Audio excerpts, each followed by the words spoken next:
We're focusing on your irons, and although you've told us that you're unsure of the starting direction of your shots, it's the curve to the right that's the main issue, and that's what's getting you into trouble. Now this tells us that the main issue with your golf swing is that the club face is open. When the face points to the right of the direction of the swing, the ball is going to curve to the right through the air. So the starting point with you is going to be we need to close the face earlier and get that ball finishing on target. The first thing to understand is that with all golf swings, the club face is going to open as it moves from setup to the top of the swing. Some swings open more and some less, but all golfers open the face as they swing up to the top. And that means we all have a very important job to do from the top of the swing back to impact. And that is to close the face again. So how we open and close the face, if we look at the club, is by rotating it around its shaft.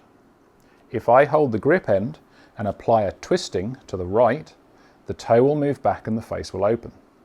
If I apply a twist to the grip to the left, the face will come back to square, and then if I continue it, it will close again.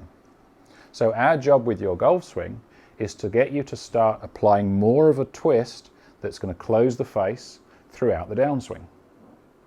So if we start at setup and swing to the top and bring the club down, focusing on having no rotation of this grip at all, what you'll find is that you'll arrive at impact with a club face that's dramatically open. So from face on, the same thing. If I bring this club down with absolutely no twisting to the grip, the face is excessively open for any type of shot that we want to hit. On the other hand, if I can start to apply the twisting of the grip from the top and I continue it down into impact, what we'll see is that we can square the face or even close it by the time the club would arrive at the ball. So we're going to split the swing into two sections. The first part of the downswing is going to be bringing the club down to about hip height, what we call the delivery position. Now, holding it here statically for a moment, if I twist the grip to the right, you'll see that the toe moves back, the face points up, and this is an opening of the face. If I twist it to my left, the toe turns over, the face starts to point down, and this is the club in the process of going from open back towards square. Now it hasn't squared up yet, which means there's still more work to do from here to impact. And that work is to continue the twisting on the grip.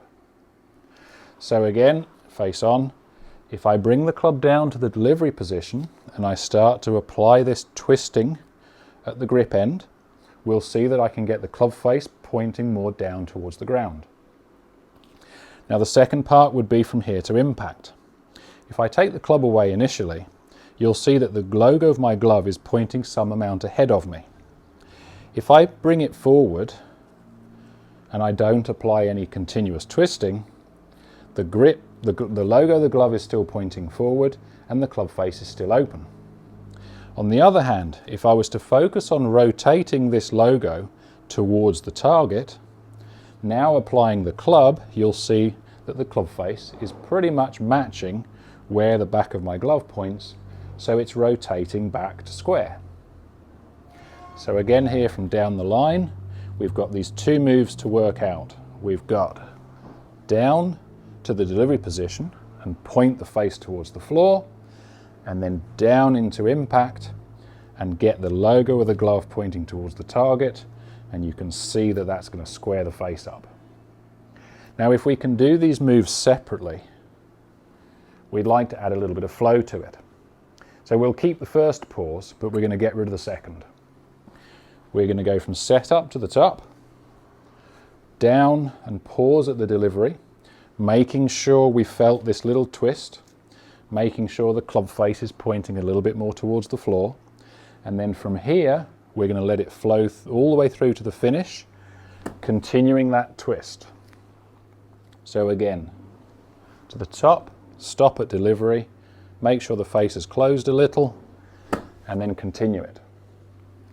Now if you can recognize these two moves and you can feel that you're doing them, let's take away this pause and have one continuous swing.